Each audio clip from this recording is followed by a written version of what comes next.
Boy, I'm telling you, it was a very small school, like I went to as a student, like Coates, like Hartner. You wear a lot of hats as a superintendent. And there was no secretary. And you know, almost everybody in the school business, parents, kids, know that the school secretary is a very key person. Often appears they run the whole darn place. Probably do run the office pretty much their way. If you don't get them trained your way, you'll be ending up doing it their way.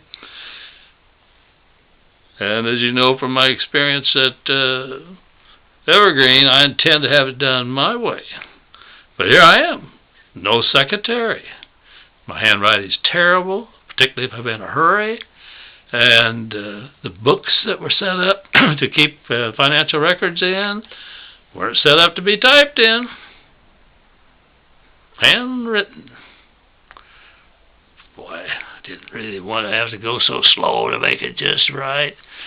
And it turns out that you can have some student help if, out of a study hall, somebody elects for half a credit or something. I've forgotten just what the arrangement was, but they got some credit if they worked in the office.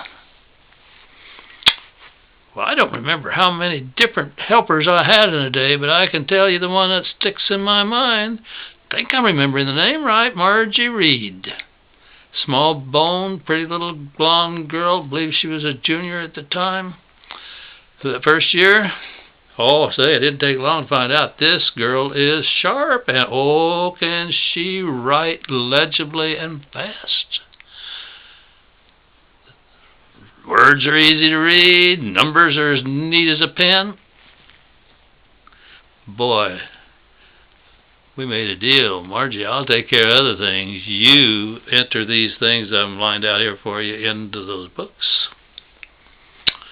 Well, you know, down there at Peabody, working on that master's in school administration, they really stressed in the office management courses. Be very precise in keeping your financial records. Watch out for double payments. Watch out for anything that might suggest kickbacks.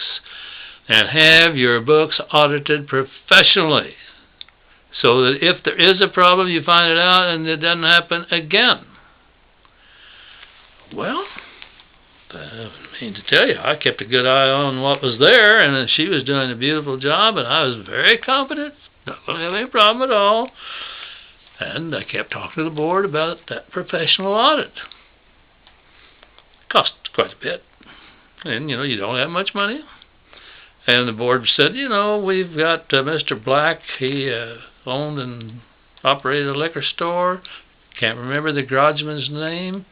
That kept his books. And I think those two and the banker audited the books. Had for years, and that's good enough. So I surrendered. Well, I wasn't at all concerned. But as we got right to the end of the year, I wanted to be sure those books were in perfect balance. I'd run the figures and the totals, and we're off. We're off. Darn.